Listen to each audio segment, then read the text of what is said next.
नमस्कार, आपण पाहत आहात सह्याद्री न्यूज, आवाज महाराष्ट्राचा।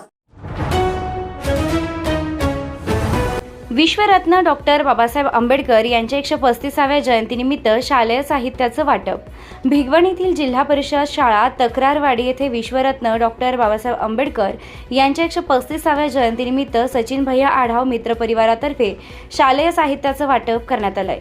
या कार्यक्रमास शरयू क्रीडा फाउंडेशन खजिनदार सचिन आढाव, अध्यक्ष वैभव आढाव, उपाध्यक्ष डॉक्टर बाळासाहेब भोसले, उमेश आढाव, श्रीनिवास शेलार, कुणाल आढाव, संदीप आढाव, संजय खाडे, भाऊसाहेब वाघ, नामदेव खंडाळे, संगीता आढाव, पूजा आढाव, अर्चना कांबळे, उजनी एक्सप्रेसचे संपादक अमोल कांबळे व बहुसंख्य ग्रामस्थ मोठ्या संख्येने उपस्थित होते। शिक्षण हे वाघिणीचं दूध आहे, जो पिईल तो गुरगुरल्याशिवाय राहणार नाही। शिक्षणामुळे स्वाभिमान जागृत होतो। शिक्षण वंचित आणि मागासवर्गीयांच्या शिक्षणासाठी त्यांनी विशेष प्रयत्न केले, कारण शिक्षण हेच शोषणातून मुक्तीचं माध्यम आहे। स्त्रियांनी सुशिक्षित व्हावे आणि आपल्या हक्कांसाठी लढावे। शिक्षणासोबतच शील चरित्र महत्त्वाचं आहे। चारित्र्याशिवाय शिक्षण हे निर्बुद्ध मानले गेले आहे। विद्यार्थ्यांनी निर्भय आणि स्वतंत्र विचारसरणीचे बनावे, असा त्यांचा दृष्टिकोन होता। असे अमूल्य विचार डॉक्टर बाबासाहेबांनी मांडले होते। या अमूल्य विचारांवर सचिन भैया आढाव मित्र परिवारानं विधायक उपक्रमानं डॉक्टर बाबासाहेब आंबेडकर जयंती साजरी केली। या कार्यक्रमाचे सर्वत्र कौतुक होत आहे। सह्याद्री न्यूज, आवाज महाराष्ट्राचा विशेष प्रतिनिधी संजय शिंदे, तक्रारवाडी, पुणे। भारतीय राज्यघटनेचे शिल्पकार महामानव डॉक्टर बाबासाहेब आंबेडकर यांच्या 135व्या जयंतीनिमित्त शरयू क्रीडा फाउंडेशन महाराष्ट्र राज्य शाखा तक्रारवाडी भिगवण यांच्या वतीने जयंतीचा जो राहिलेला खर्च आहे तो काहीतरी कामाला यावा, कारण की डॉक्टर बाबासाहेब आंबेडकरांनी सांगितलंय, शिका, संघटित व्हा आणि संघर्ष करा। त्याचप्रमाणे हाच संदेश आम्ही मनाशी बाळगून एक शैक्षणिक साहित्यांचं वाटप लहान मुलांना करण्याचं आम्ही ठरवलं आणि शरयू क्रीडा फाउंडेशनच्या वतीने आज आम्ही ते किट बनवलेलं आहे आणि 1ली ते 3रीच्या विद्यार्थ्यांना हे किटचं वाटप आज होणार आहे। यातून एकच आम्हाला संदेश द्यायचा आहे की जयंतीचा जो अनावश्यक खर्च आहे तो टाळून आम्ही एक सामाजिक उपक्रम लोकांपर्यंत पोहोचवण्याचा प्रयत्न या माध्यमातून केलेला आहे। तर यानंतर मुलांना किटचं वाटप होईल आणि मग त्यानंतर सुनंतर सर बोलतील। एवढं बोलून मी थांबतो। जय हिंद, जय महाराष्ट्र, जय भीम। आज या ठिकाणी डॉक्टर बाबासाहेब आंबेडकर यांची 135वी जयंतीनिमित्त जे काही सामाजिक कार्यक्रम घ्यायचे होते, त्यात पहिला आमचा एक सामाजिक कार्यक्रम आहे शरयू क्रीडा फाउंडेशनच्या वतीने, तसेच सचिन भाई आढाव यांच्या वतीने आज या ठिकाणी या शाळेचे मुख्याध्यापक, उपमुख्याध्यापक, सर्व शिक्षक, तसे या गावचे सरपंच, उपसरपंच व सर्व सदस्य, तसंच इथे जमलेले सर्व पत्रकार आणि इतर जमलेले समाज यांचं मी सर्वप्रथम हार्दिक अभिनंदन करतो। आणि आम्ही असं ठरवलं आहे शरयू क्रीडा फाउंडेशनच्या माध्यमातून की आज आपण बघतो की प्रत्येक गावात जयंतीला DJ वगैरे लावले जातात, ह्या गोष्टी केल्या जातात, परंतु आम्ही असं ठरवलं आहे की आपण एक सामाजिक कार्यक्रम घ्यायचा।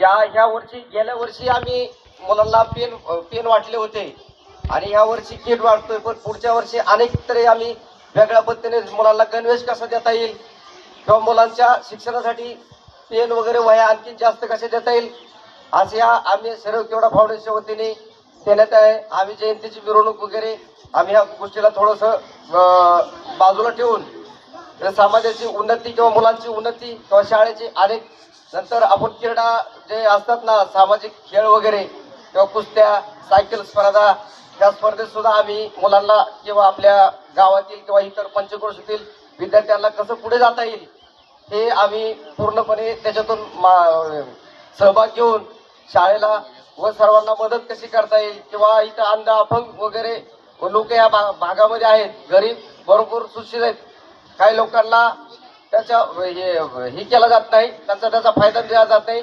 तरी शरयू क्रीडा फाउंडेशनच्या वतीने आम्ही जितक्या आमच्या पद्धतीने आम्हाला प्रयत्न करता येतील, जितकं आम्हाला ह्याच्यातून सामाजिक कार्य चांगलं करता येईल हे आम्ही करणार आहोत। आणि आज या ठिकाणी मला मी खरंच वाटतं की बाबा अशा पद्धतीने कार्यक्रम केले तर अतिशय चांगले पद होईल आणि प्रत्येक गावातील भीमसैनिकांना किंवा मी याला अध्यक्ष उपाध्यक्षांना सांगतो असे सामाजिक कार्यक्रम राबव ही माझी विनंती. मला बोलण्यास संधी दिली त्याबद्दल धन्यवाद. भारतीय राज्यघटनेचे शिल्पकार डॉक्टर बाबासाहेब आंबेडकर यांच्या जयंतीच्या निमित्तानं शरयू फाउंडेशन आणि सचिनभाई आपले सगळेच सदस्य, अमोलदादा आपले सगळे पत्रकार, आता सगळ्यांचं संशयित नाव कोणाचं तरी राहील पुढं, पण सगळ्या मान्यवर महिला भगिनी बसलेले आहेत, शाळेचे सगळे शिक्षक स्टाफ सगळ्यांचा आदरपूर्वक उल्लेख करतो. आणि खरं तर बाबासाहेबांविषयी 2 मिनिट व्यक्त करतो, नंतर आपल्या तुमच्यासाठी जे गिफ्ट आणले त्याविषयी.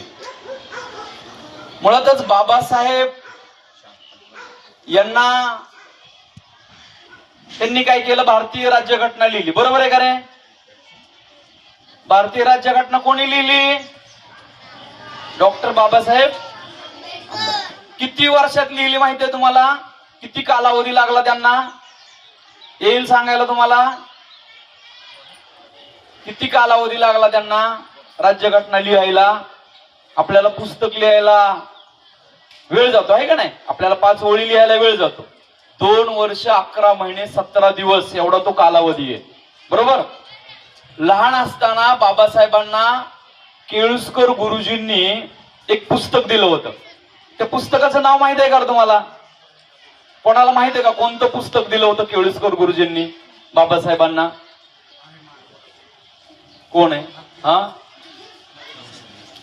कोणतं दिलं होतं? बुद्ध चरित्र. कोणतं पुस्तक दिलं होतं?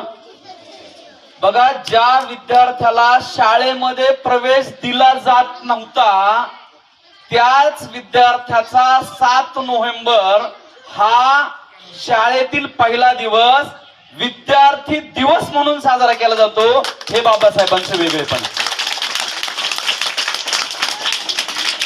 कोलंबिया विद्यापीठानं त्यांना नॉलेज ऑफ सिम्बॉल या नावानं संबोधित केलं. बाबासाहेबांचं कार्य फक्त राज्यघटनेपुरतं मर्यादित नाहीये. शेतकऱ्यांसाठी देखील बाबासाहेबांनी फार मोठं योगदान दिले. देशामधली 15 धरणं बाबासाहेबांनी बांधलेली आहेत. तुमची प्रॉव्हिडंट फंड योजना बाबासाहेबांनी पहिली संकल्पना मांडली.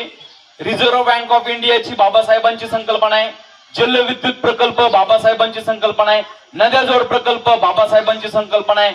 स्त्रियांना संपत्तीमध्ये समान वाटा निर्माण व्हायला पाहिजे बाबासाहेबांची संकल्पना आहे. शेतकऱ्यांसाठी 9.5 कोटी रुपयांचा शेतसारा माफ करण्याची योजना बाबासाहेबांची आहे. पाटबंधारे मंत्री असताना नद्या जोड प्रकल्प, भाकरा नांगल सारखं धरण या योजना बाबासाहेबांच्या आहेत.